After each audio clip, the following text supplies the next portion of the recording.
बहुत बहुत नमस्कार क्लास 12th के स्टूडेंट्स, कैसे हैं आप लोग।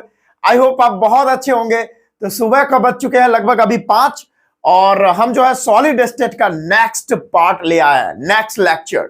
और आज के इस वीडियो में हम डिस्कस करने वाले हैं, हम पहले मॉलिक्यूलर सॉलिड के बारे में डिस्कस करेंगे, उसके बाद मॉलिक्यूलर सॉलिड के बाद मेटालिक सॉलिड, आयोनिक सॉलिड, उसके बाद हम लोग बात करने वाले हैं कोवेलेंट सॉलिड। तो जो हमारे क्रिस्टलाइन सॉलिड होते हैं उनके 4 टाइप होते हैं, वो चारों टाइप को आज के इस वीडियो में डिस्कस करने वाले हैं। तो ये वीडियो को पूरा देखिएगा, आपका सारा डाउट क्लियर हो जाएगा। लेक्चर 1 अगर आपको देखना है तो डिस्क्रिप्शन में लिंक मिलेगा या प्लेलिस्ट में जाके देख सकते हैं, सारा मिल जाएगा। ठीक है, मेरा नाम है विजेता आनंद और चलिए आज का लेक्चर स्टार्ट करते हैं। और सुबह में लेक्चर इसीलिए शूट करना पड़ रहा है क्योंकि भाई साहब मेरे इधर लाइट की बहुत ज्यादा समस्या रहती है, तो दिन में लाइट रहता नहीं है, तो सुबह में मैं शूट कर रहा हूं। आइए पहला है, देखिए types of crystalline solid. Crystalline solid के कितने टाइप होते हैं अकॉर्डिंग टू देयर फोर्सेस, यानी मॉलिक्यूल्स के बीच में, यानी जो भी सॉलिड है उस सॉलिड के एटम्स और मॉलिक्यूल्स के बीच में कौन से फोर्स लग रहे हैं, उस हिसाब से मॉलिक्यूलर क्रिस्टलाइन सॉलिड के 4 टाइप होते हैं भाई। सबसे पहला मॉलिक्यूलर सॉलिड, उसके बाद मेटालिक सॉलिड या आयनिक सॉलिड, उसके बाद मेटालिक सॉलिड, और उस सबसे लास्ट में हम लोग कोवेलेंट सॉलिड के बारे में देखने वाले हैं। आइए स्टार्ट करते हैं। देखिए भाई एकदम आप जो है ना नोट्स बनाते रहिए, मेन बात यही है। चलिए पहला मॉलिक्यूलर सॉलिड क्या होता है। तो मॉलिक्यूलर सॉलिड में जो कॉन्स्टिट्यूएंट पार्टिकल्स होते हैं, कॉन्स्टिट्यूएंट पार्टिकल्स आर क्या होंगे, मॉलिक्यूल्स। कॉन्स्टिट्यूएंट पार्टिकल्स क्या होंगे, मॉलिक्यूल्स होंगे। मॉलिक्यूलर सॉलिड जो भी होगा उनके अंदर कॉन्स्टिट्यूएंट पार्टिकल्स क्या होंगे, मॉलिक्यूल्स ही तो होंगे। अब भैया मॉलिक्यूलर सॉलिड के 3 टाइप हो जाते हैं। कितने टाइप भाई, मॉलिक्यूलर सॉलिड के भी 3 टाइप होते हैं।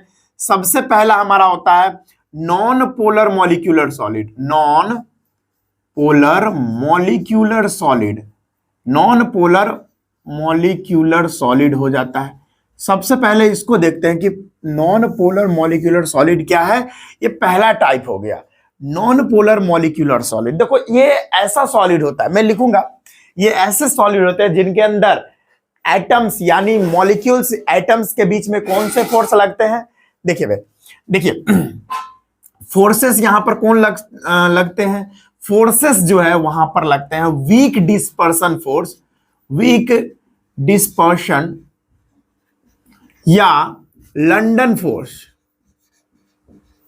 ठीक है, क्या बोला मैंने बोला कि नॉन पोलर मॉलिक्यूलर सॉलिड के एटम्स और मॉलिक्यूल्स के बीच में क्या फोर्स लगते हैं, वीक डिस्पर्सन फोर्स या लंडन फोर्स लगते हैं। दोनों में से कोई एक नाम बोल दो, कोई दिक्कत नहीं, दोनों एक ही चीज है।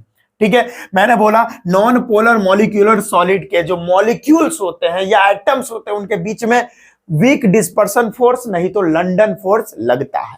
ठीक है, कोई प्रॉब्लम भाई। और इस सॉलिड के बारे में बात करेंगे। इस सॉलिड का जो मेल्टिंग पॉइंट होता है, melting point is very low, इसका मेल्टिंग पॉइंट बहुत ही कम होता है।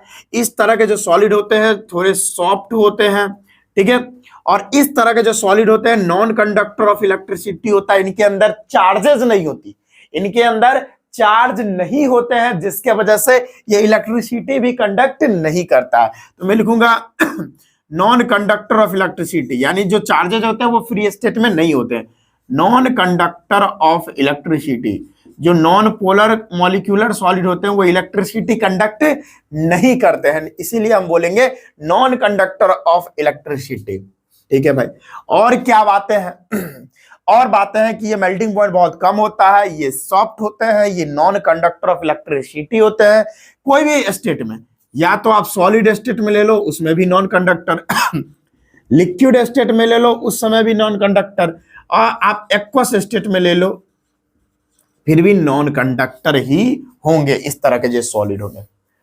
आई होप ये सारी बातें आपके खोपड़ी में जा रही होगी। बहुत आसान है भाई, इसमें कोई बात समझना क्या, बहुत इजी तो है। ठीक है, उसके बाद इस तरह का मतलब नॉन पोलर मॉलिक्यूलर सॉलिड का एग्जांपल क्या क्या हो जाएगा भाई, बहुत सारे एग्जांपल्स हैं। जैसे मैं बात करता हूं क्लोरीन, I2, हाइड्रोजन। ठीक है, ये सारे क्या है हमारे, जैसे CO2, ये सारे भाई नॉन पोलर मॉलिक्यूलर सॉलिड के एग्जांपल है। जैसे मैं CO2 का स्ट्रक्चर थोड़ा बना के आपको बताता हूं। जैसे देखिए इस तरह से कार्बन डबल बॉन्ड के साथ ऑक्सीजन यहां पर जुड़ा हुआ है, फिर सिमिलरली यहां कार्बन डबल बॉन्ड ऑक्सीजन के साथ जुड़ा हुआ है। ठीक है, अब देखते रहिए भाई, मैं बता रहा हूं। ये देखो, ये एक कार्बन डाइऑक्साइड का मॉलिक्यूल है, ये भी इधर एक कार्बन डाइऑक्साइड का मॉलिक्यूल है। इन दोनों के बीच में जो फोर्स लगेगा वही क्या होगा, देख रहे हो, इन दोनों के बीच में एक इंटरेक्शन होगा, एक फोर्स लगेगा, और वो फोर्स का क्या नाम है, that force name is London force. क्या लगेगा, लंदन फोर्स, या उसी को हम बोलते हैं weak dispersion force, weak dispersion force. I hope आपके समझ में सारी बातें आ रही होंगी, आप नोट्स भी बनाते चलिए तो और ज्यादा सही होगा। ठीक है, तो भाई साहब ये नॉन पोलर मॉलिक्यूलर सॉलिड हो गया, और सारी बातें हम कर रहे हैं, टेंशन नहीं लेना। ये नॉन पोलर मॉलिक्यूलर सॉलिड के बारे में सारा गुत्थी था। अब हम बात करते हैं दूसरा, यहां पे अब हम दूसरा बात करते हैं पोलर मॉलिक्यूलर सॉलिड के बारे में। ये भी एक टाइप ही है। ठीक है, मॉलिक्यूलर सॉलिड का ही टाइप है अगला, मॉलिक्यूलर सॉलिड का ही नेक्स्ट टाइप है नॉन पोलर मॉलिक्यूलर सॉलिड हो गया। उसके बाद हम पोलर मॉलिक्यूलर सॉलिड के बारे में बात करते हैं, पोलर मॉलिक्यूलर सॉलिड। ठीक है, अब समझते हैं कि पोलर मॉलिक्यूलर सॉलिड क्या होता है। वीडियो थोड़ा लंबा होगा, लगभग 35 से 40 मिनट का होगा। ठीक है, बस जानकारी पूरा स्पष्ट होगा, पूरा चीज आपको समझ में आएगा। एक बार देख लेता हूं वीडियो वगैरह सही चल रही है कि नहीं। हाँ, वीडियोस वगैरह एवरीथिंग इज गुड। चलिए, पोलर मॉलिक्यूलर सॉलिड में जो कॉन्स्टिट्यूएंट पार्टिकल्स होते हैं वो तो एटम्स मॉलिक्यूल्स होते ही है, लेकिन फोर्सेस की बात करें, एटम्स और मॉलिक्यूल्स के बीच में जो फोर्सेस लगते हैं वो फोर्स कौन से लगते हैं, वो भैया होता है डाइपोल डाइपोल इंटरेक्शन या dipole dipole force, dipole dipole interaction. ठीक है, समझ में आया, डाइपोल डाइपोल इंटरेक्शन होता है, डाइपोल डाइपोल फोर्स लग रहा होता है। और पोलर मॉलिक्यूलर सॉलिड जो होते हैं ये भी इलेक्ट्रिसिटी कंडक्ट नहीं करते, तो मैं लिखूंगा it also does not conduct electricity. ठीक है, इस तरह के सॉलिड भी क्या होते हैं, इलेक्ट्रिसिटी कंडक्ट नहीं करते हैं। इस तरह के जो सॉलिड होते हैं वो नॉन पोलर मॉलिक्यूलर सॉलिड से क्या होते हैं, ज्यादा इनका मेल्टिंग पॉइंट होता है, तो मैं लिखूंगा melting point is more than, है ना, melting point is more than किसके मुकाबले, नॉन पोलर मॉलिक्यूलर सॉलिड के मुकाबले पोलर मॉलिक्यूलर सॉलिड का मेल्टिंग पॉइंट थोड़ा ज्यादा होता है, तो मैं लिखूंगा melting point is more than non polar molecular solid, non polar molecular solid, molecular solid के मुकाबले इनका जो मेल्टिंग पॉइंट होता है थोड़ा ज्यादा होता है। ये भी जो है सॉफ्ट होते हैं, ये भी भाई सॉफ्ट होते हैं। ठीक है, और पोलर मॉलिक्यूलर सॉलिड का एग्जाम्पल की बात करें तो बहुत सारा एग्जाम्पल हो जाएगा जो मैं अभी आपको बता रहा हूं। सबसे पहला एग्जाम्पल हो जाएगा सॉलिड अमोनिया, सॉलिड अमोनिया। उसके बाद हो जाएगा भाई सॉलिड अमोनिया हो गया, सॉलिड SO2 ETC। ये सारा पोलर मॉलिक्यूलर सॉलिड का एग्जाम्पल। और HCl भी होता है, HCl भी आप कर सकते हो, HCl। जैसे HCl में इस तरह से आप करोगे H और Cl, फिर यहां पर H और Cl, है ना, देख रहे हो, इस पर पार्शियल पॉजिटिव, इस पर पार्शियल निगेटिव, इस पर पार्शियल पॉजिटिव, इस पर पार्शियल निगेटिव। ठीक है भाई, और देखो भाई ध्यान से देखो, इसके बीच में यहां पर जो फोर्स लग रहा होता है ना, बता दे रहा हूं, यहां पर जो फोर्स लग रहा होता है ये डाइपोल डाइपोल फोर्स है। क्या है, डाइपोल डाइपोल इंटरेक्शन फोर्स लग रहा है। ठीक है, तो ये था, this is all about polar molecular solid. Then we are moving next topic, that is हमारा नॉन पोलर हो गया, पोलर हो गया। उसके बाद हम लोग हाइड्रोजन बॉन्डेड मॉलिक्यूलर सॉलिड पर मूव कर रहे हैं। पहले इसको आप नोट कर लीजिए, फिर हम बात करते हैं आगे। ठीक है भाइयों, जल्दी जल्दी करो, फिर हम आगे मूव कर रहे हैं, फिर हम आगे मूव करेंगे हाइड्रोजन बॉन्डेड मॉलिक्यूलर सॉलिड। ठीक है, चलो भाई, चलिए मिटाने वाला इधर है, इसको मिटा लेते हैं। आई होप आपने लिख लिया होगा, आई होप आपने लिखा होगा। मैं इसको अब मिटाता हूं, आप बढ़िया से लिख लिए होंगे, वेरी गुड, लिख लिए। तो अब हम आगे बढ़ते हैं। चलिए थोड़ा इसमें पानी लगा दूं जरा, ताकि मिटेगा सही से। चलो भाई, अब सही से मिट जाएगा। चलिए, सुबह के अभी लगभग 5:20 हो रहे होंगे, आई होप सो। और यहां पर हम लगे हुए हैं आपके लिए। आप लोग को भी पढ़ना चाहिए भाई, ठीक है, एकदम या। चलिए, बहुत ही बढ़िया, शाहरुख खान के स्टाइल में ये। चलिए, हो गया। अब हमारा बात, मतलब नेक्स्ट बात करते हैं, दैट इज हमारा third number, that is hydrogen bonded molecular solid. Hydrogen bonded molecular solid. अब हम नेक्स्ट बात करते हैं हाइड्रोजन बॉन्डेड मॉलिक्यूलर सॉलिड। इसके बारे में बात करते हैं कि हाइड्रोजन बॉन्डेड मॉलिक्यूलर सॉलिड क्या होते हैं। देखो, हाइड्रोजन बॉन्डेड मॉलिक्यूलर सॉलिड में जो फोर्स होता है ना, वो हाइड्रोजन बॉन्डिंग होती है। क्या, कौन सा फोर्स होता है? हाइड्रोजन बॉन्डिंग वाला, हाइड्रोजन बॉन्डिंग होती है। अब बॉन्ड भी तो एक प्रकार का फोर्स ही होता है। अब देखो भाई, हाइड्रोजन बॉन्डिंग में क्या होता है, ये भी देखो। हाइड्रोजन बॉन्डिंग मॉलिक्यूलर सॉलिड, जितने भी सॉलिड्स होते हैं हाइड्रोजन बॉन्डिंग वाले, वो भी क्या होते हैं? These solids are also bad conductor of electricity. ठीक है, बैड कंडक्टर ऑफ इलेक्ट्रिसिटी। इस तरह के जितने भी सॉलिड होते हैं, सारे सॉलिड बैड कंडक्टर होते हैं इलेक्ट्रिसिटी के, क्योंकि उसमें जो बॉन्डिंग, क्योंकि वो सॉलिड स्टेट में होता है, और सॉलिड स्टेट में इसमें इलेक्ट्रिसिटी कंडक्ट नहीं होता, फ्री इलेक्ट्रॉन या फ्री आयंस नहीं होते। ठीक है, नेक्स्ट लिखूंगा, ये थोड़े हार्ड होते हैं। क्या होते हैं भाई? हार्ड होते हैं। इनका मेल्टिंग पॉइंट ज्यादा होता है। Melting point is more than non polar and polar molecular solid. Polar molecular solid, polar और नॉन पोलर मॉलिक्यूलर सॉलिड से उल्टा लिख दिया। पोलर और non polar, SOLID solid. Polar और नॉन पोलर मॉलिक्यूलर सॉलिड से ज्यादा मेल्टिंग पॉइंट इनका होता है हाइड्रोजन बॉन्डेड मॉलिक्यूलर सॉलिड का। ठीक है, बहुत ही बढ़िया, ये सारी जानकारी। अच्छा, अब भाई सुनो, मेन पॉइंट है कि हाइड्रोजन बॉन्डिंग जो होती है, ये जो हाइड्रोजन बॉन्ड बन रहा होता है, वो किनके किनके बीच में बनता है? इस हाइड्रोजन बॉन्डेड मॉलिक्यूलर सॉलिड में फोन के साथ, यानी F के साथ, O के साथ, N के साथ। ठीक है, ये सभी के साथ हाइड्रोजन बॉन्डिंग बनेगी। ऐसे मैं बता देता हूं। हाइड्रोजन के साथ पहले फ्लोरीन के साथ भी बन सकता है, हाइड्रोजन बॉन्डिंग ऑक्सीजन के साथ भी बन सकता है, हाइड्रोजन बॉन्डिंग नाइट्रोजन के साथ भी बनता है। ठीक है, अगर मैं एग्जांपल दूं, सबसे पहले आपको मैं एग्जांपल दूं, तो मैं एग्जांपल दूंगा आइस का। इसका मॉलिक्यूलर फॉर्मूला H2O ही होता है। आओ मैं इसको अगर मैं बनाना चाहूं, कैसे बनाऊंगा? आओ देखो, सबसे पहले ऑक्सीजन, ओ भाई, सबसे पहले ऑक्सीजन, और यहां पर 2 हाइड्रोजन होगा। सिमिलरली मैं यहां पर एक ऑक्सीजन दूंगा, और फिर यहां पर 2 हाइड्रोजन। वाटर का तो यही ना फॉर्मूला होता है जी, H2O। सिमिलरली यहां पर भी वही काम करूंगा, हाइड्रोजन, यहां भी हाइड्रोजन। ठीक है, सिमिलरली मैं यहां भी वही काम करूंगा, ये यहां पे हाइड्रोजन। ठीक है, सिमिलरली मैं यहां पर भी वही काम करूंगा।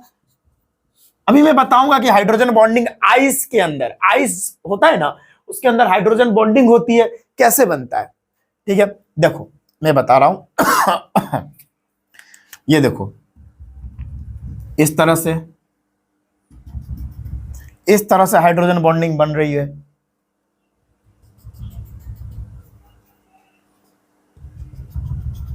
इस तरह से हाइड्रोजन बॉन्डिंग बनती है। मैं थोड़ा इसको ऊपर बनाना चाहिए था, लो इस तरह से थोड़ा ऊपर बनाना चाहिए था तो सही रहता।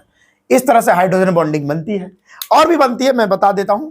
अगर मान लो मैं यहां पर ऑक्सीजन थोप दिया, तो इधर एक हाइड्रोजन, इधर एक हाइड्रोजन, है ना। मैं एक ऑक्सीजन यहां भी लगा देता हूं, दैट इज इधर एक हाइड्रोजन और इधर भी एक हाइड्रोजन। ठीक है, तो और कैसे बनेगा? तो ऑक्सीजन के साथ हाइड्रोजन को जोड़ दो, देखो इधर जुड़ गया, एक हाइड्रोजन इधर जुड़ गया, एक इधर जुड़ जाएगा। सिमिलरली यहां पर ऑक्सीजन है, एक इधर जुड़ गया, एक इधर जुड़ गया। इस तरह से हाइड्रोजन बॉन्डिंग होती है हाइड्रोजन मतलब वाटर में, आइस में। एक यहाँ पे देखो, इधर जोड़ दिया हाइड्रोजन, एक इधर जोड़ दिया, तो यहाँ भी यहाँ पर बन सकता है इस तरीके से। देख रहे हो, देख रहे हो? तो यहाँ पर जो बॉन्ड बन रहा है ना, ये बॉन्ड जो बन रहा है ना, यही तो है हाइड्रोजन बॉन्ड। हाइड्रोजन बॉन्ड यहाँ पर बन रहा है। ये आइस का स्ट्रक्चर मैंने बना दिया। ये किसका स्ट्रक्चर बनाया? ये आइस का स्ट्रक्चर बनाया है, आप देख लो। ठीक है, यहां पर जो बॉन्डिंग हो रही है वो कैसी बॉन्डिंग हो रही है? हाइड्रोजन बॉन्डिंग हो रही है, और अभी ऑक्सीजन के साथ हाइड्रोजन बॉन्ड बन रहा है। ठीक है, ये है भैया हमारा आइस का स्ट्रक्चर। और इसमें भाई देखो, बिल्कुल भी भाई इलेक्ट्रॉन वगैरह और आयंस है ही नहीं फ्री, तो इलेक्ट्रिसिटी भी कंडक्ट नहीं करता। यही है hydrogen bonded molecular solid. I hope आपको समझ में आया होगा। इसको नोट करिएगा, जल्दी से नोट करिएगा, फटाफट नोट करिएगा। फिर हम आगे मूव कर रहे हैं, आई होप आपने नोट करा होगा। अब मॉलिक्यूलर सॉलिड हमारा पूरा कंप्लीट हो गया है। अब हम बात करते हैं मॉलिक्यूलर सॉलिड के बारे में, बाद हम बात करते हैं आयनिक सॉलिड के बारे में। ठीक है, पहला हमारा कंप्लीट हो गया। अब हम आयोनिक सॉलिड के बारे में बात करते हैं। बहुत ही इंपॉर्टेंट है आयनिक सॉलिड भी। आई होप आपको लेक्चर में मजा आ रहा होगा। मजा आए तो थम्स अप जरूर करेंगे। ठीक है, नीला दिल जरूर भेजे कमेंट में। अगर आपको लेक्चर में, आज के इस लेक्चर में मजा आ रहा है तो नीला दिल भेजे। ठीक है, नीला दिल। चलो नेक्स्ट हम बात करते हैं। ये हमारा हो गया ना। हमारा नेक्स्ट है दूसरा नंबर है आयनिक कंपाउंड। आयनिक सॉलिड, कंपाउंड नहीं, आयनिक सॉलिड। आयनिक सॉलिड क्या होता है बताओ भाई? आयोनिक सॉलिड क्या होता है? देखो, आयनिक सॉलिड ऐसे सॉलिड होते हैं जिनमें आयंस होता है। दे आर मेड अप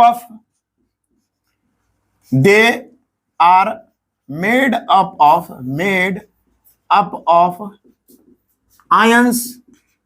और आयंस दो प्रकार के होते हैं, पता होगा। एक होता है केटाइन, एक होता है भैया एनाइन। केटाइन पर पॉजिटिव चार्ज, एनाइन पे निगेटिव चार्ज, ये तो सभी लोग जानते होंगे। और इनके अंदर जो फोर्सेस होते हैं, इनके अंदर कौन सा फोर्स लगता है? इनके आयंस के बीच में कौन सा फोर्स लगता है? Electrostatic force of attraction. क्या होता है? इलेक्ट्रोस्टैटिक फोर्स ऑफ अट्रैक्शन होता है इसके अंदर। सिंपल है भाई, है ना? ये इस तरह के जो सॉलिड होते हैं हार्ड होते हैं, और हार्ड के साथ ब्रीटल भी होते हैं, hard and ब्रीटल।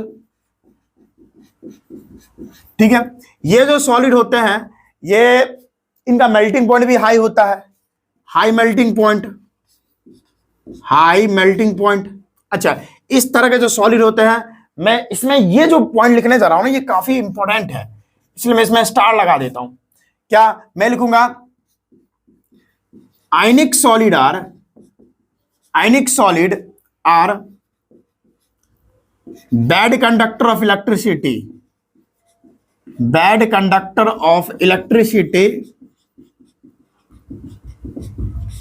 In solid state. ये सॉलिड स्टेट के अंदर बैड कंडक्टर होते हैं, लेकिन मैं लिखूंगा but good conductor of electricity कहां पे भाई? इन एक्वस और मोल्टेन स्टेट। बहुत इंपॉर्टेंट बात हमने लिख दी है यहां पर, और काफी इंपॉर्टेंट भी है ये पॉइंट। मैं बोला कि आयनिक सॉलिड जो होते हैं वो सॉलिड स्टेट में, जब वो सॉलिड फॉर्म में होते हैं आयनिक सॉलिड, तो वो बैड कंडक्टर होते हैं इलेक्ट्रिसिटी के, क्योंकि वहां पर चार्जेस फ्री नहीं होते हैं। और अगर चार्जेस वहां पर फ्री नहीं है तो वो बैड कंडक्टर होंगे। लेकिन वही आप आयनिक सॉलिड को एक्वस स्टेट में ले लो, पानी मिला दो उसमें, या उसको मोल्टेन स्टेट में ले आओ, तो जो चार्जेस होंगे वो फ्री हो जाएंगे। और जब चार्जेस फ्री हो जाते हैं तो इलेक्ट्रिसिटी कंडक्ट करते हैं। तो सॉलिड स्टेट में बैड कंडक्टर होता है आयनिक सॉलिड, लेकिन उसी को लिक्विड या एक्वस स्टेट में ले आए तो क्या होगा भाई? वो हमारा आयनिक सॉलिड क्या होने लगेगा? फिर गुड कंडक्टर होगा इलेक्ट्रिसिटी का। ठीक है, समझ में आ गया? यही था आयनिक सॉलिड का। कुछ एग्जाम्पल दे दूं जरा, कुछ एग्जाम्पल दे दूं। एग्जाम्पल में क्या हो जाएगा, बहुत सारा है, NaCl और KCl, ETC, ये सारा आयनिक सॉलिड का एग्जाम्पल है। हमारा नेक्स्ट है, हमारा सॉलिड, नेक्स्ट जो सॉलिड है वो किस तरह का सॉलिड है, दैट इज हमारा मेटेलिक सॉलिड। नेक्स्ट सॉलिड हमारा मेटेलिक सॉलिड है। इसके बारे में डिस्कस करते हैं कि भैया मेटेलिक सॉलिड क्या होता है। जो देखो, दीज सॉलिड्स, जो इस तरह के सॉलिड होते हैं, इनके एटम्स या मॉलिक्यूल्स के अंदर किस तरह का मतलब फोर्स रहता है, तो मेटेलिक बॉन्ड होता है। तो मेटेलिक बॉन्ड भी एक तरह का फोर्स ही है। मैं लिखूंगा these type of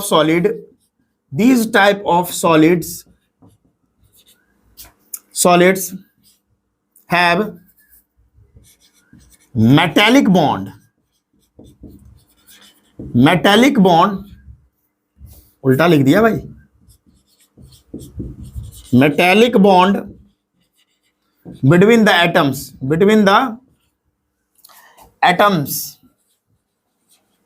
मतलब एटम्स के बीच मेटेलिक बॉन्ड फॉर्म होता है। ठीक है, कैसे, तो ये भी बता देता हूं, ध्यान से देखते रहना भाई, आप लोग ध्यान से देखोगे तभी आपको बढ़िया से समझ में आएगा। ठीक है, ये हमने बना दिया। मैं एक छोटा सा मतलब किसी भी मेटल का मैं टुकड़ा ले लिया हूं। इसमें भाई क्या होते हैं, बहुत सारे पॉजिटिव आयंस की तरह होते हैं। मैं बताता हूं, ये आयन है नहीं, ये भैया ये कर्नल है। ये क्या है, these are not ions, these are kernels. Tension नहीं लेना है, इसके बारे में भी हम बता रहे हैं। ये कर्नल है भाई, ठीक है, दीज आर कर्नल्स। देखो इसको हम क्या बोलते हैं, इसको कर्नल बोलते हैं। क्या बोलते हैं, इसको कर्नल्स बोलते हैं। ठीक है, अब क्या होता है, जितने भी कर्नल होते हैं उसमें फ्री इलेक्ट्रॉन्स, यानी ये जो देख रहे हैं ना, यहां पर फ्री इलेक्ट्रॉन बहुत सारे होते हैं, बहुत सारे फ्री इलेक्ट्रॉन्स भी होते हैं, बहुत सारे, बहुत खूब सारे इलेक्ट्रॉन्स फ्री स्टेट में होते हैं। अब मैं आपको बताता हूं, कोई भी एटम था मेटेलिक सॉलिड के अंदर, कोई भी एटम होगा ना, वो एटम जब इलेक्ट्रॉन लॉस कर देगा तो उस पर कैसा चार्ज आ जाएगा, पॉजिटिव चार्ज आ जाएगा। ये एक पहले एटम था, इसमें जो भी इलेक्ट्रॉन था ना आउटर मोस्ट सेल में, वो बाहर आ गया, तो बताओ इस पर कैसा चार्ज आ जाएगा, पॉजिटिव चार्ज आ जाएगा। सिमिलर, मतलब इजी है भाई, सब इलेक्ट्रॉन है। देखो इतने सारे फ्री इलेक्ट्रॉन हो जाते हैं, इसको हम बोल देते हैं sea of free electron. Sea of electron बोल सकते हो, सी ऑफ वैलेंस इलेक्ट्रॉन या सी ऑफ फ्री इलेक्ट्रॉन, जो भी बोलना है बोल दो, सी ऑफ वैलेंस इलेक्ट्रॉन। मान लो ये आयरन का एक एलिमेंट है हमने लिया, तो आयरन का जो हमने मेटल लिया उसमें ये सारे कर्नल्स हैं। इसमें जो आयरन का जो आउटर मोस्ट सेल होता है उसमें 8 इलेक्ट्रॉन होते हैं, जो सारे बाहर निकल गए, यहां पर सारे यहां पर बाहर निकल गए। तो अगर आयरन के एटम से अगर इलेक्ट्रॉन बाहर निकल जाएंगे तो आयरन पे कैसा चार्ज आ जाएगा, पॉजिटिव चार्ज आ जाएगा। तो वो जो पॉजिटिव जो स्पेसीज आपको दिख रही है वही कर्नल है यहां पर। ठीक है, समझ में आ गया, कोई दिक्कत भाई? नहीं दिक्कत। और यहां पर देखिए ये इलेक्ट्रॉन है, इस पर नेगेटिव चार्ज, ये पॉजिटिव वाला क्या है, ये कर्नल है। तो इन सभी के बीच में क्या होता है, इन सभी के बीच में आपको क्या देखने को मिलेगा, एक एट्रैक्टिव फोर्स देखने को मिलेगा, और वही एट्रैक्टिव फोर्स हमारा मेटेलिक बॉन्ड बनता है। ठीक है, मैं आपको 2, 4, 5, 10 ही इलेक्ट्रॉन ही दिखा रहा हूं इसमें, लेकिन भाई इतना इलेक्ट्रॉन रहता है कि इसको हम बोल देते हैं कि समुद्र है, ये इलेक्ट्रॉन का समुद्र है, इतना ज्यादा इलेक्ट्रॉन होता है। और वही इलेक्ट्रॉन और कर्नल के बीच में भाई साहब एक फोर्स डेवलप होता है, दैट इज कॉल्ड हमारा मेटेलिक बॉन्ड। यहां पर कैसा फोर्स डेवलप होता है, मेटेलिक बॉन्ड। यहां पर मेटेलिक बॉन्ड यहां पर बनता है। ठीक है, समझ में आ गया? तो ये था हमारा मेटेलिक सॉलिड। ये बहुत ही हार्ड होते हैं, ये सॉलिड हार्ड होते हैं, इनका जो है मेल्टिंग पॉइंट भी हाई होता है। मेल्टिंग पॉइंट भी क्या होता है, हाई होता है। और ये भैया गुड कंडक्टर ऑफ इलेक्ट्रिसिटी होते हैं, गुड कंडक्टर ऑफ इलेक्ट्रिसिटी। क्या, गुड कंडक्टर ऑफ इलेक्ट्रिसिटी, बिजली के बहुत अच्छे कंडक्टर होते हैं। क्यों? क्योंकि इनके अंदर बहुत सारे फ्री इलेक्ट्रॉन्स है। और मैंने अभी आपको बताया कि अगर फ्री इलेक्ट्रॉन्स होंगे तो इलेक्ट्रिसिटी बहुत अच्छे से कंडक्ट करेंगे। आई होप आपके खोपड़ी में, खाली खोपड़ी में सारी बात घुस रही होगी, तो इसको भी नोट करिएगा। ये था हमारा आयनिक सॉलिड, ये था हमारा मेटेलिक सॉलिड। अच्छा, मैंने इसका एग्जांपल नहीं दिया, तो लो भाई एग्जांपल ले लो। एग्जांपल ले लूंगा इसका Fe, Ag, Au, Cu, etc। ये सारे एग्जांपल्स हो गए इसके मेटेलिक सॉलिड के।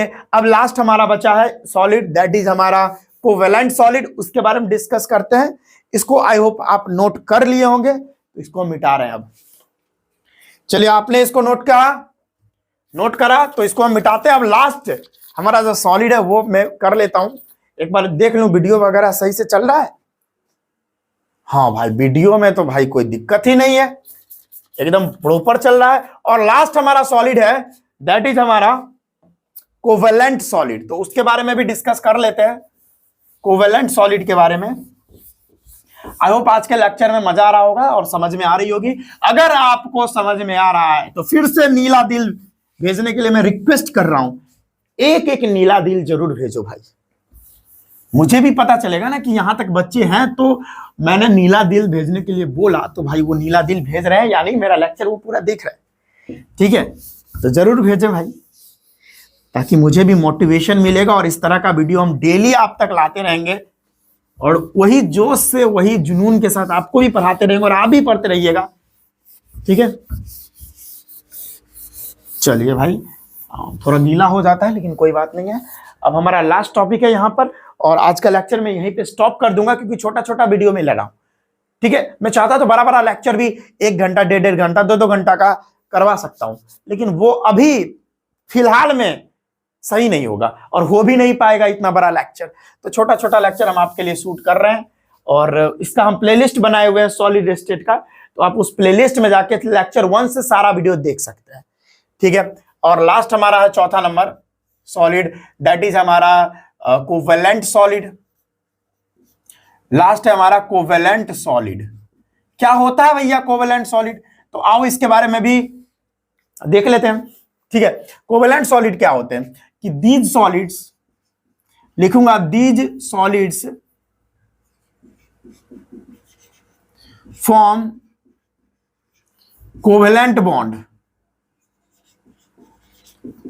कोवेलेंट बॉन्ड बिटवीन एटम्स और मॉलिक्यूल्स। एटम्स और मॉलिक्यूल्स के बीच में कोवेलेंट बॉन्ड बनाते हैं। और भाई यहां पर जो हमारे कोवेलेंट बॉन्ड बनते हैं ना, वो जायंट मॉलिक्यूल बनाते हैं, मतलब एक तरह से जायंट की तरह मॉलिक्यूल्स बनाते हैं, बहुत ही ज्यादा, मतलब क्या ही बताऊं, मतलब इतने ज्यादा बॉन्ड फॉर्म कर लेते हैं, इसीलिए हम इसको जायंट बोल देते हैं। ठीक है, वो अभी आपको पता चलेगा। जो कोवेलेंट सॉलिड होते हैं वो इट मे बी, मैं लिखूंगा इट मे बी, मतलब मोस्ट ऑफ द केस में कोवेलेंट सॉलिड जो होता है ना, वो बैड कंडक्टर ऑफ इलेक्ट्रिसिटी होता है। मोस्ट ऑफ द केस में हमारे जो कोवेलेंट सॉलिड होते हैं वो क्या होते हैं, ज्यादातर केस में जो कोवेलेंट सॉलिड होते हैं वो बैड कंडक्टर ऑफ इलेक्ट्रिसिटी होते हैं। बैड कंडक्टर ऑफ इलेक्ट्रिसिटी, ज्यादातर केस में इलेक्ट्रिसिटी के बैड कंडक्टर होते हैं। ठीक है, ये बात खोपड़ी में जा रही है। क्यों? क्योंकि इनके अंदर चार्जेस नहीं होते हैं, इनके अंदर फ्री इलेक्ट्रॉन्स नहीं होते हैं। सारे फ्री इलेक्ट्रॉन्स क्या होते हैं, बॉन्ड बनाने में बिजी होते हैं। तो ज्यादातर केस में हमारे covalent solid bad conductor of electricity माने जाते हैं। ठीक है, अब क्या लिखूंगा मैं, जिसमें सबसे पहले एग्जांपल मैं देता हूं। इसकी अगर एग्जांपल की बात करें तो डायमंड और ग्रेफाइट बेस्ट एग्जांपल है। डायमंड और ग्रेफाइट, क्वार्ट्ज भी होता है जिसको सिलिकॉन डाइऑक्साइड SiO2 भी बोलते हैं। यह सारा एग्जांपल होता है इसका। ठीक है, अब जैसे डायमंड का स्ट्रक्चर आप देखो तो मैं बता देता हूं। डायमंड कुछ इस तरह से होता है, ये देखो डायमंड का स्ट्रक्चर कुछ इस तरह से होता है। अब इसका स्ट्रक्चर मैं क्यों बता रहा हूं वो मैं अभी आपको बताऊंगा, समझ में आएगा फिर आपको। देख रहे हो इसका जो स्ट्रक्चर आपको दिख रहा है, ये टेट्राहाइड्रल स्ट्रक्चर दिख रहा होगा। इस तरह के स्ट्रक्चर को टेट्राहेड्रल स्ट्रक्चर बोलते हैं, टेट्राहेड्रल स्ट्रक्चर। ठीक है, इस तरह से डायमंड का स्ट्रक्चर होता है, देख रहे हो। एक कार्बन एटम से 4 कार्बन एटम अटैच होते हैं, आप यहां पर देख पा रहे होगे, यही है डायमंड का स्ट्रक्चर। इसमें आप देख रहे होगे, ध्यान से अगर आपको नजर आएगा तो ये कार्बन एटम को अगर हम पहला एटम मान लेते हैं तो इससे 4, ये पहला है, ये दूसरा है। ठीक है, अब मैं दूसरा एटम से देखता हूं, ये ऊपर में भी बन सकता था, अभी आपको समझ में आ जाएगा। ये देखिए, दूसरा कार्बन एटम से 4 कार्बन एटम जुड़ा हुआ है, 1 2 3 4। फिर मैं अगर इसको तीसरा एटम मान लूंगा, इससे भी 4 कार्बन के एटम जुड़े हुए हैं। देखिए 1 2 3 4। अगर मैं इसको चौथा कार्बन का एटम मान लेता हूं, इससे भी 4 जुड़े हुए हैं, देख लो आप, 1 2 3 और 4। इसको मैं अगर 5वां कार्बन का एटम मान लेता हूं, इससे भी 4 जुड़े हुए हैं, 1 2 3 4। तो इससे यह पता चलता है कि डायमंड के स्ट्रक्चर में जितने भी कार्बन के एटम होते हैं, वो कार्बन के एटम 4 अदर कार्बन के एटम से जुड़े हुए होते हैं। ठीक है, और जिसकी वजह से ये जायंट मॉलिक्यूल बनाता है। क्या बनाता है? जायंट मॉलिक्यूल बनाता है, बहुत ही ज्यादा मतलब बड़ा मॉलिक्यूल बनाता है, जायंट मॉलिक्यूल। ठीक है, कोई दिक्कत? इसीलिए भाई इसका जो मेल्टिंग पॉइंट होता है बहुत ही ज्यादा हाई होता है, लगभग 3500 डिग्री सेल्सियस इसका मेल्टिंग पॉइंट होता है, एक तरह से समझ लो। और आप देख रहे हैं कि यहां एक कार्बन का एटम 4 अदर कार्बन के एटम से जुड़ा हुआ है, तो इसका हाइब्रिडाइजेशन, ये तो बताना नहीं चाहिए लेकिन बता देता हूं, हाइब्रिडाइजेशन क्या होगा आप ही बताओ भाई। sp3, hybridisation sp3। अब इसके अंदर मैं बॉन्ड एंगल भी बता सकता हूं, इसके अंदर बॉन्ड एंगल लगभग कितना होता है भाई? अगर इसके अंदर बॉन्ड एंगल की बात करें तो 109.5 डिग्री होता है, लेकिन वो पढ़ना नहीं है, क्या झूठ मूठ के ये सब पढ़ना। ठीक है, चलो, तो ये था। अच्छा, एक और बात भाई, बहुत महत्वपूर्ण बात मैं बता रहा हूं, 3 स्टार बना देता हूं, कि जो हमारे डायमंड होते हैं, मैं लिखूंगा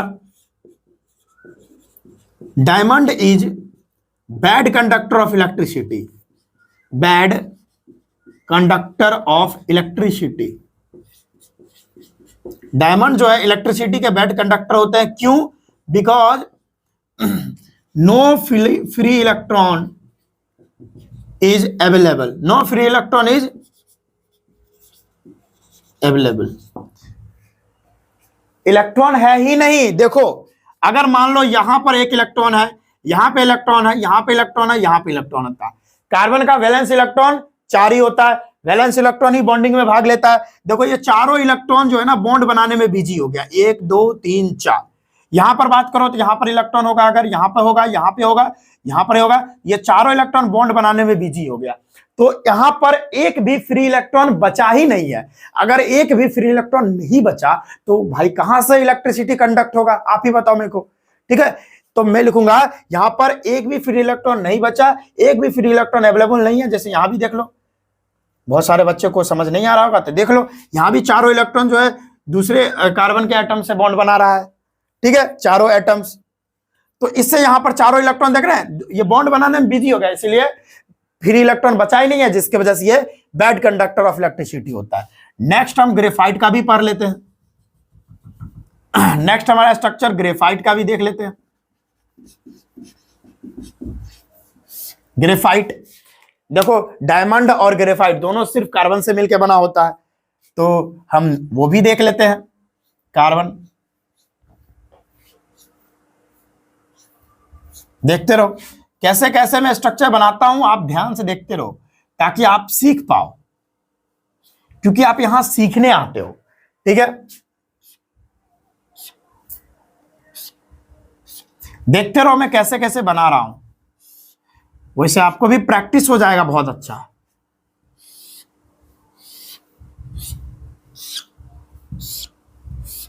ठीक है, देखो यह है लगभग में ग्रेफाइट का स्ट्रक्चर। ठीक है, यह है ग्रेफाइट। ठीक है, इसमें आप देख रहे हो इसका कैसा स्ट्रक्चर है, इसका भैया स्ट्रक्चर कैसा है, इसका स्ट्रक्चर आप देख रहे हो हेक्सागोनल स्ट्रक्चर है। कुछ कैसा स्ट्रक्चर है, ये हेक्सागोनल टाइप का लग रहा है स्ट्रक्चर। ठीक है, बहुत ही बढ़िया। ये जो है ना, ये 2 शीट्स के बीच में जो है, मैं एक और बना देता हूं ताकि आपको परेशानी ना हो। टक इस तरह से होता है। हाँ,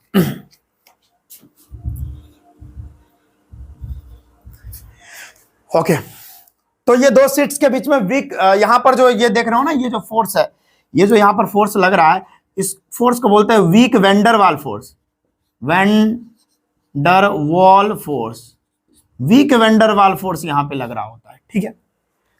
अब यहां पर देखो, यहां पर एक कार्बन का एटम 3 अदर कार्बन के एटम से जुड़ा हुआ, यहां भी कार्बन होगा, यहां भी कार्बन होगा, यहां भी कार्बन, यहां भी कार्बन। देखो ये कार्बन की अगर बात करें, सपोज ये पहला नंबर कार्बन है, तो ये पहला नंबर कार्बन जो है 3 कार्बन से जुड़ा होगा। देखो आप, ये पहला कार्बन, ये दूसरा कार्बन और ये तीसरा कार्बन, ठीक है। अगर ये सेकंड नंबर कार्बन है तो ये भी 3 कार्बन से जुड़ा होगा, ये पहला कार्बन, ये दूसरा कार्बन, ये तीसरा कार्बन। अगर भैया ये चौथा नंबर कार्बन है, ये भी 3 कार्बन से ही जुड़ा होगा, पहला नंबर कार्बन, दूसरा नंबर कार्बन, तीसरा नंबर कार्बन। तो इससे यह पता चलता है कि यहां पर ग्रेफाइट के स्ट्रक्चर में 3 कार्बन के एटम ही बॉन्डिंग बनाने में भाग ले रहे हैं, 3 इलेक्ट्रॉन ही बॉन्डिंग बनाने में भाग ले रहे हैं कार्बन के, और चौथा इलेक्ट्रॉन भैया यहां पर खाली होता है। चौथा इलेक्ट्रॉन हर एक मतलब हर एक ग्रेफाइट के कार्बन के एटम के अंदर खाली होता है, फ्री होता है। यहां भी इलेक्ट्रॉन सब जो है, एक एक इलेक्ट्रॉन ग्रेफाइट के स्ट्रक्चर में क्या होते हैं, फ्री होते हैं। अब भैया एक एक इलेक्ट्रॉन अगर फ्री है ग्रेफाइट के स्ट्रक्चर में, तो आप बताओ क्या होगा, उस फ्री इलेक्ट्रॉन के कारण ग्रेफाइट जो है इलेक्ट्रिसिटी का बेस्ट कंडक्टर बन जाता है, ये फ्री इलेक्ट्रॉन्स की वजह से। तो मैं लिखूंगा इन ग्रेफाइट स्ट्रक्चर या इन graphite it is good conductor of electricity, it is good conductor of electricity, it is good conductor of electricity। और आपको पता चल गया क्यों इलेक्ट्रॉन, क्यों मतलब गुड कंडक्टर होता है, क्योंकि इलेक्ट्रॉन्स फ्री है। Because in graphite structure, electron is free. Electrons क्या होते हैं, फ्री होते हैं, जिसकी वजह से इलेक्ट्रिसिटी ये कंडक्ट करता है, ठीक है। ये ग्रेफाइट का पहला सीट, ये ग्रेफाइट का दूसरा सीट, इन दोनों के बीच में जो लगभग डिस्टेंस होता है, ये पढ़ना नहीं है लेकिन आगे पढ़ना है, लेकिन अभी मैं यहीं पे बता देता हूं, लगभग में 340 पिकोमीटर का डिस्टेंस होता है, 340 पिकोमीटर का डिस्टेंस होता है। अब यहां पर देखो, यहां पर इस कार्बन से इस कार्बन के बीच में कितने कार्बन का डिस्टेंस होता है, वो 141 पॉइंट कुछ होता है, लगभग 1 या 2 होता है, कंफर्म कर दूंगा, पिकोमीटर, ठीक है। 141.1 पिकोमीटर लगभग में डिस्टेंस होता है। अच्छा आप देख लो यहां पर कि एक कार्बन के एटम 3 अदर कार्बन के एटम से जुड़े हैं, तो इनका हाइब्रिडाइजेशन क्या होगा, आप ही बताओ, इनका हाइब्रिडाइजेशन क्या होगा, आप बताओ। अरे सिंपल सी बात है, sp2 होगा, ठीक है। तो ये था हमारा ग्रेफाइट का, और ये था हमारा डायमंड का स्ट्रक्चर, बहुत इंपॉर्टेंट था। ये भाई बैड कंडक्टर ऑफ इलेक्ट्रिसिटी होता है, ये गुड कंडक्टर ऑफ इलेक्ट्रिसिटी होता है, ठीक है। चलो, और क्यों होता है ये भी मैंने बात कर लिया, इसको नोट करो, और आज का लेक्चर यहीं पे कंप्लीट होता है। इसको फटाफट नोट कर लीजिएगा, ठीक है, जल्दी से नोट कर लीजिए, समय दे दिए हैं नोट करने के लिए, कोई दिक्कत वाली बात नहीं, ठीक है। चलो भाई, अच्छा मैं यहां पे कंफर्म कर रहा था 141.5 पिकोमीटर होता है, वेरी सॉरी, ठीक है, थोड़ा मिस्टेक हो गया, कोई बात नहीं है। चलिए, आई होप आपने इसको नोट कर लिया होगा। तो आज का लेक्चर कैसा लगा जरूर बताएं, और नीला दिल भेजना भूले नहीं, भेजे ही। और लेक्चर 1 जो है आपको प्लेलिस्ट में मिल जाएगा, या डिस्क्रिप्शन में हम लिंक दे देंगे हर एक वीडियो लेक्चर का, तो वहां पर जाके आप देख सकते हैं। तो चलिए, आई होप आज का लेक्चर बहुत पसंद आया होगा। और अभी लगभग 5:30 क्या 5:40 हो गया होगा लगभग, टाइम मैं देखा नहीं हूँ। तो अपने दोस्तों को भी जरूर बताएं कि क्लास हो रहा है यहाँ पर केमिस्ट्री का, तो जुड़ जाइए, डेली क्लास में जुड़ जाइए। चलिए मिलते हैं अगले वीडियो में, जय हिंद।